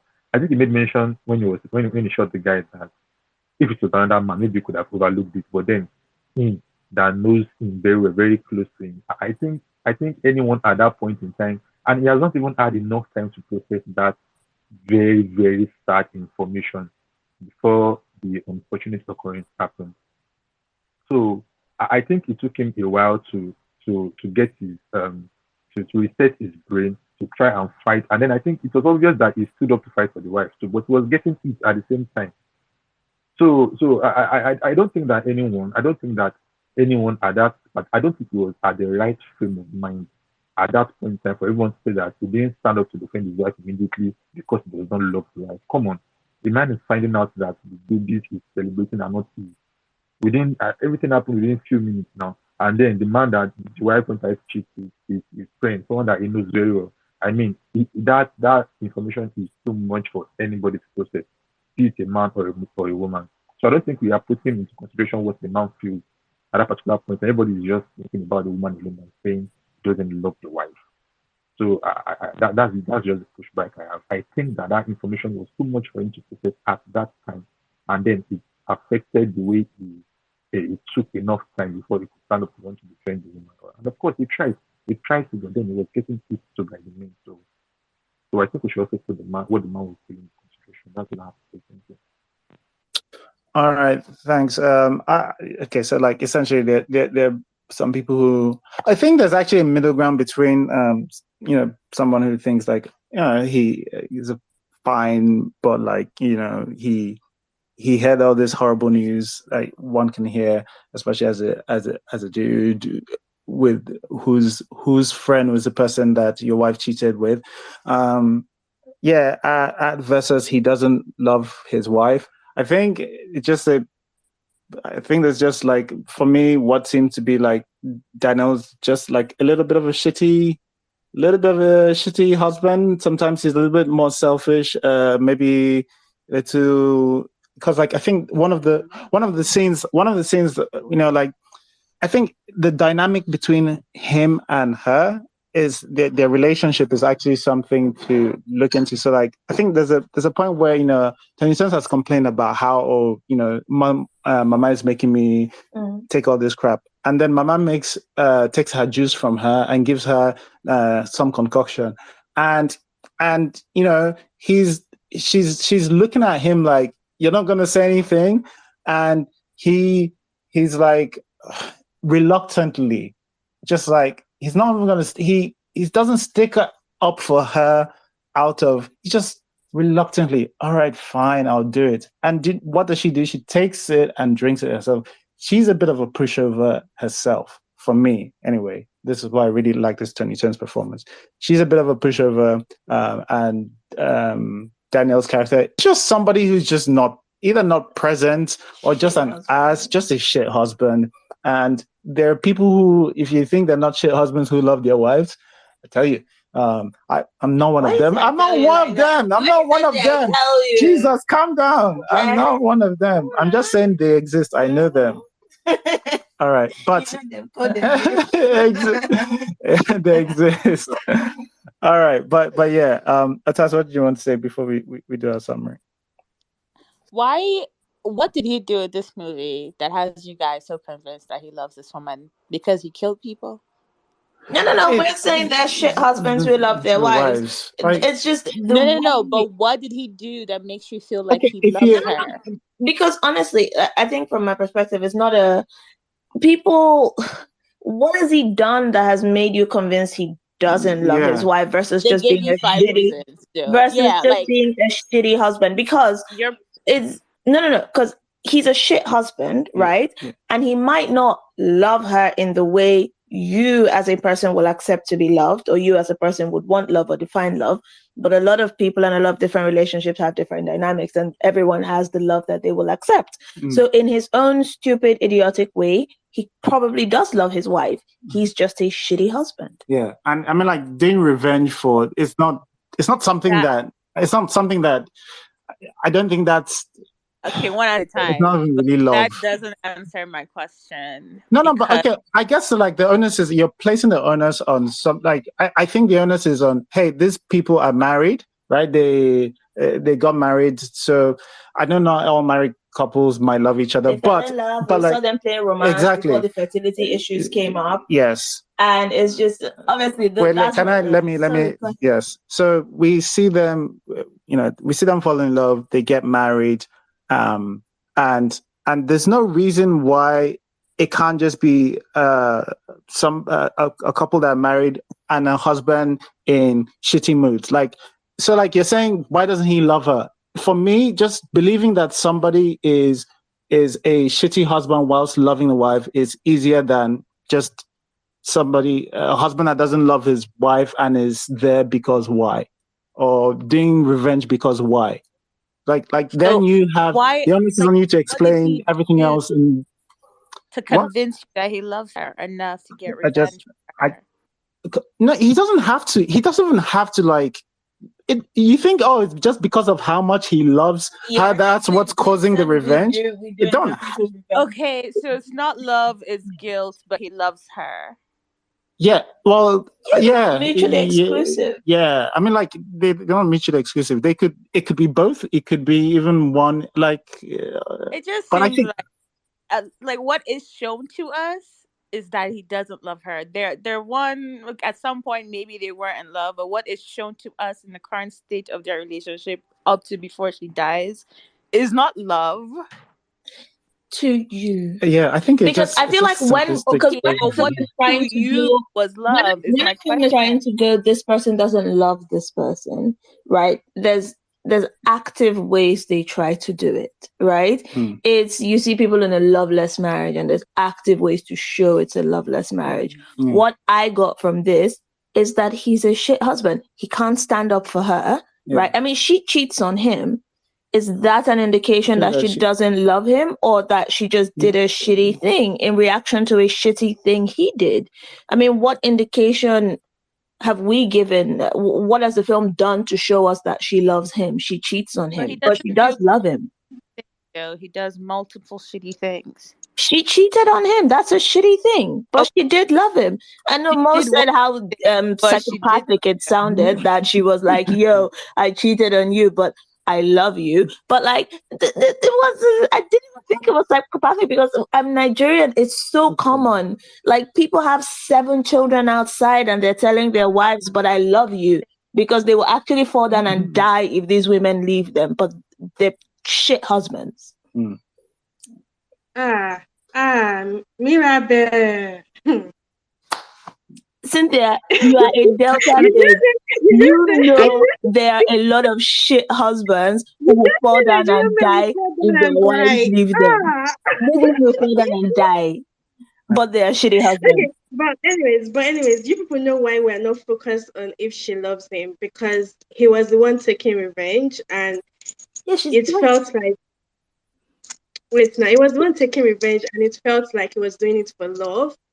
So that's why I'm like, okay, no. Not it doesn't to make me. sense. I think he convinced himself he was doing it for love. Yeah. But he was just trying to deal with his guilt. Yeah, lashing out, trying to deal with the guilt, the emasculation of being there when they killed his wife. Yeah. Just all of the things.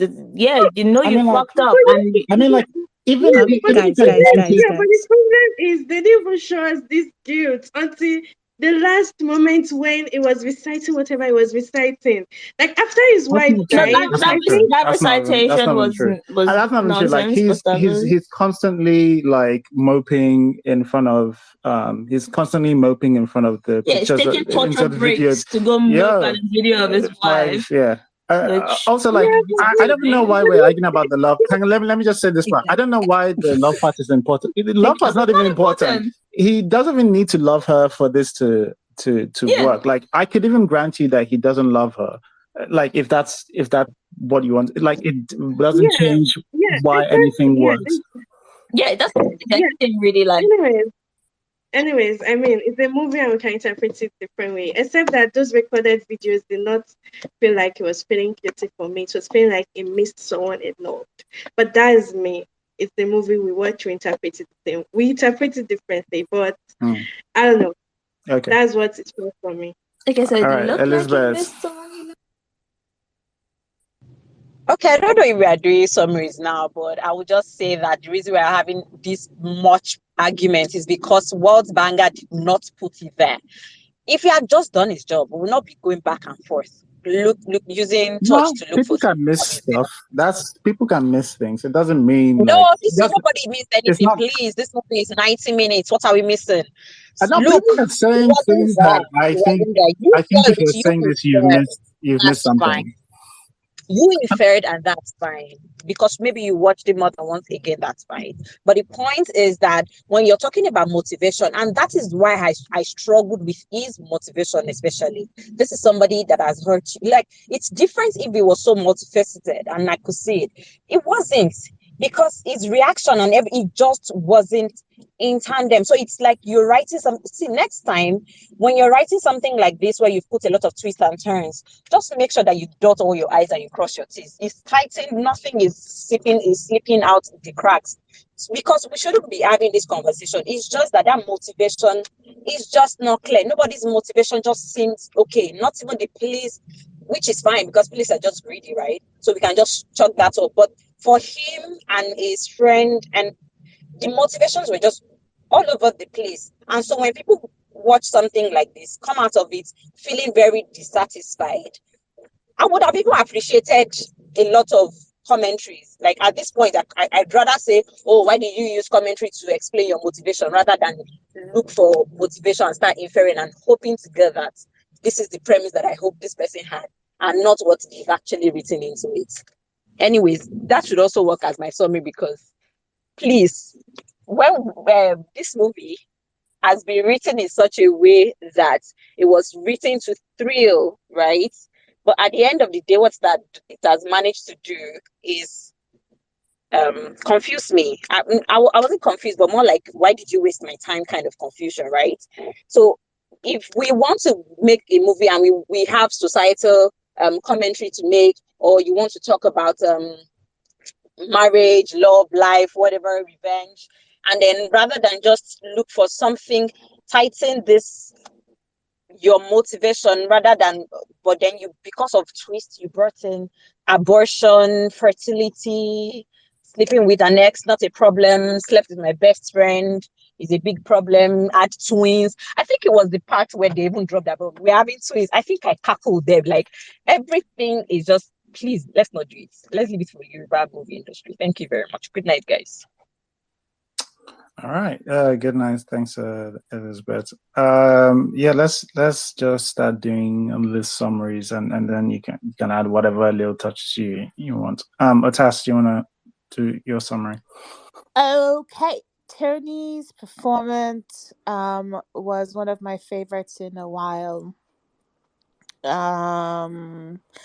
Daniel had a bigger range of emotions. I thought the story wasn't good. I thought the plots weren't good.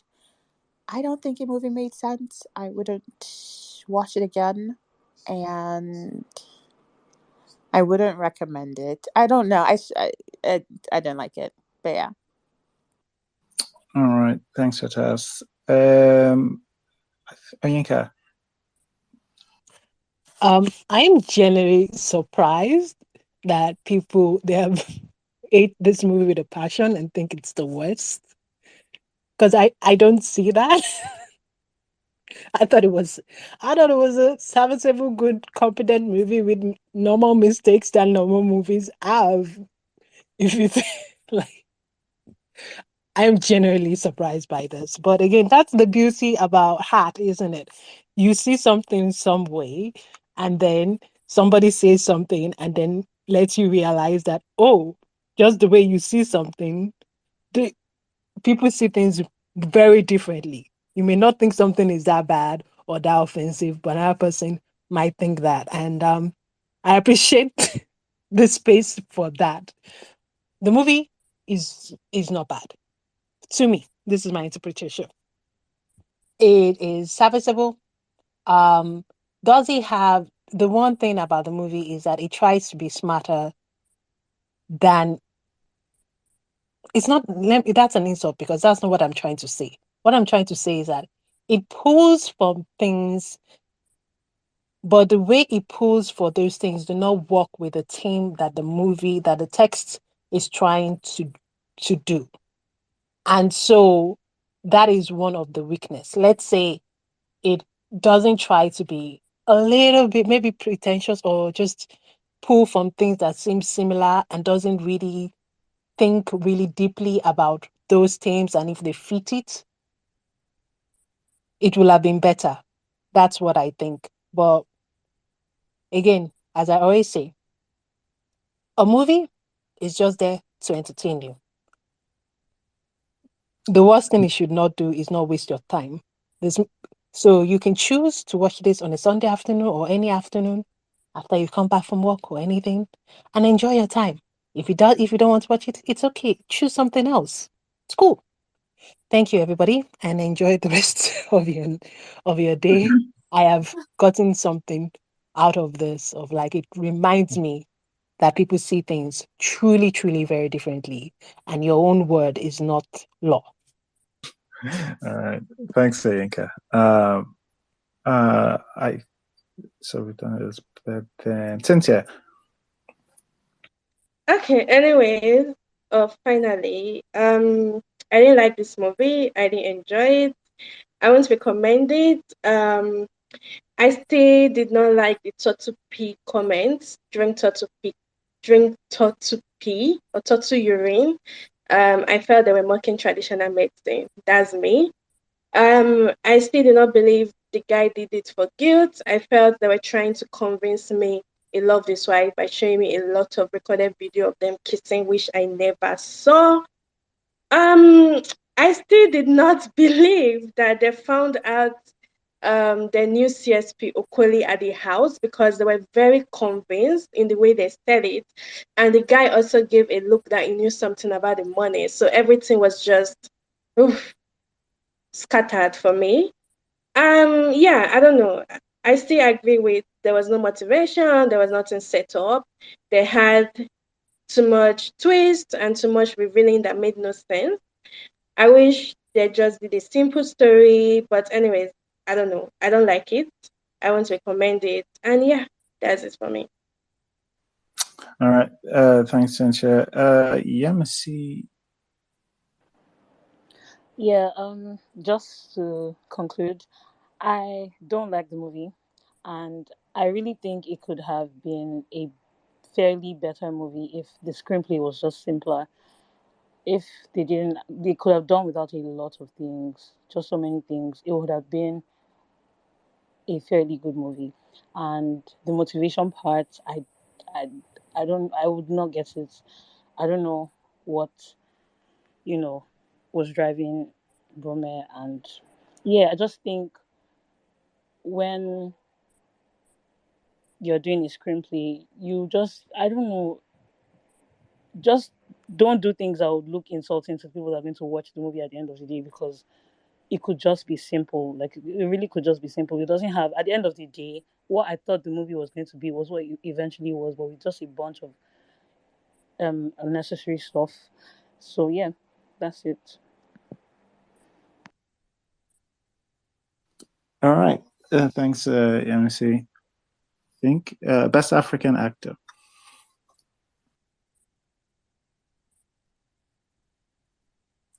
Best African Actor. You doing it? Okay. Mr. C, do you want to do your summary? Yeah. So this was far from the worst thing Nollywood has given me this year. Let's be honest, we've seen atrocious shit. I think if we had stuck to the basic revenge plot, I think that would have been a much better film. Yeah, the subplots were a bit of a waste of time. But yeah, I enjoyed the acting. I thought most of the acting was good. I thought, yeah, there was a story in there. It's far from the worst thing we've seen. I don't think I'd be rewatching, but yeah, it's not the worst. All right. Yeah, I still like the main story of this. Like I said, the revenge story. All the other like subplots, I just think, yeah, I completely understand people's. I think it's what's tainted this movie in general. I understand why people don't like it. I'm with Yinka. I'm surprised people don't find somebody's wife being murdered enough motivation to carry out like revenge kidnapping / murder. But it is what it is. This is where we come to find discuss movies and share different perspectives. But yeah, I thought there is so much good in the texture of this writing. Like, somebody has done a lot of good work that I actually really want to see. What I'm interested to see what they do next. I'm looking at the writer, the original writer. Maybe it's, if it does it does something else, and like a bunch of this issue still persists, that would be sad, because then I think I'd find out that it is a fault from the original screenplay. But I think just because of the real good stuff I've seen here, like outstanding stuff, like stuff that I haven't seen all throughout this year, I think it's worth giving this a recommend in some way. You'll probably not like it. It's a weird recommend, but like I think there's just, for me, I think it's, at least for filmmakers, to see that there are things in here, like when somebody goes, oh, I want to do this. There's so many shitty ways we've been doing a lot of plots, just developing things. And this one actually cared. It was a very small story, man, sort of similar to Elevator Baby, where it's nice and contained. But yes, if not for those subplots, this would have been probably much better. Some work to be done with the production, but I get it. All right. thanks everybody for coming on. This was I guess it was not sub 2 hours. You droned on and put it a minute past 2 hours. We started. You droned on and you're put it a the minute one past droning 2 on. hours. Let me close this goddamn You put club. it past 2 hours. Anyway, thanks for everybody coming on. Well, next week it should be The Trade, which I've had nothing but good news. I'm sure you guys will find things to hate about it, but I've heard good things about The Trade. No, like that. It's Jade written and directed. I think this is only her second directed movie, so I'm very much looking forward to this. It will come out on Prime.